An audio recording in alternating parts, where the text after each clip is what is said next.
I believe you are what you think you are. So if you believe you're a strong person, you could get through tough times, then it will happen. So I chose to be a shark. I didn't choose to be a goldfish. Bogdan Grebenyuk may come across as a ferocious predator, but don't let the guy that everyone calls Shark deceive you.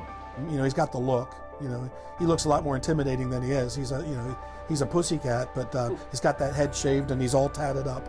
He would finish a tough race and go like this, like he's showing off his bicep, and it kind of looked cocky. But there's a ram right there that he, in honor of, you know, Westchester. As a kid growing up some 5,000 miles away, Shark was more like a fish out of water. Swimming is not the sport I really chose. It was kind of my parents' decision. I was 7 years old when my parents took me to like a little swim club. The purpose of that was just health, general health, learning how to swim, being able to feel comfortable in the water. At the age of 18, during a routine swim, he suffered a heart attack, and then another one just 3 months later, the result of a rare genetic condition known as Wolff-Parkinson-White syndrome that had previously gone undiagnosed. I had a heart attack. I had to go and ask for medical help. I walked myself, but then at some point I was just laying on like a little bench in the pool area, and for 40 minutes I did not have any heart rate or blood pressure. I remember that I was terrified, but at the same time I held myself together. I did not lose control or panic, because I understood I had to be as calm as possible. But at the same time I was constantly praying to God. I thought it was the only thing that would help me in this situation, nothing else. That's why I believe in God. I'm a religious person. I believe my guardian angel was with me that day.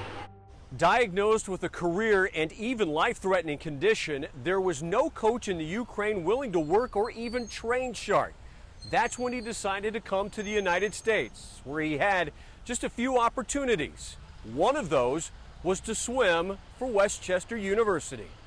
I jumped up and screamed, "Hooray!" We were extremely happy because a lot of opportunities opened up for him. He can now study in one of the strongest countries in the world.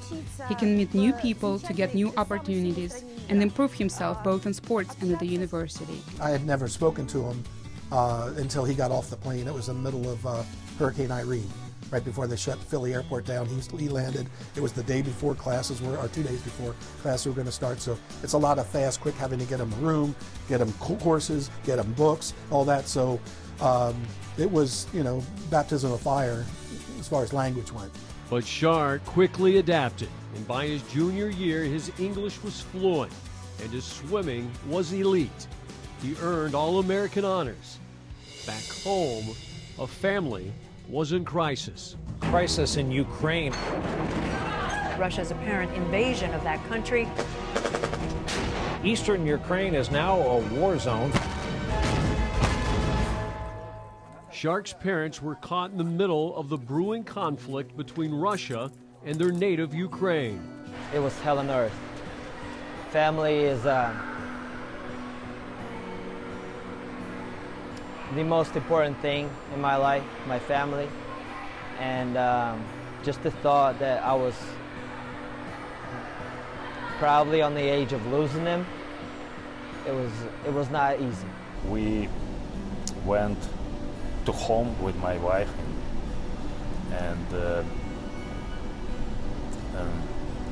separatists stopped us, and I was lying on the ground, handcuffed, and one of them shot it right on the ground, right next to my head. They called me that day when they were attacked by that group of terrorists, and my mom was crying, and my dad was all over the place trying to figure out what to do first, whether it's packing suitcases or buying tickets or whatnot.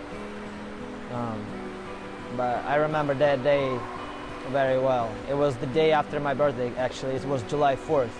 Independence Day, I believe. In July 2014, Yuri and his wife Lena escaped, leaving behind friends and family and a home that in the past year is showing scars of a war-torn country. Shark no longer attacks the pool, but a punching bag, a positive spirit, always looking for life's next challenge, now with a family forever by his side. It was finally a sign of relief when I saw them. It was a good feeling. I still knew we have a tough road ahead of us, but it was relief in knowing that they are here and they are safe. The worst part was behind you, though. Exactly.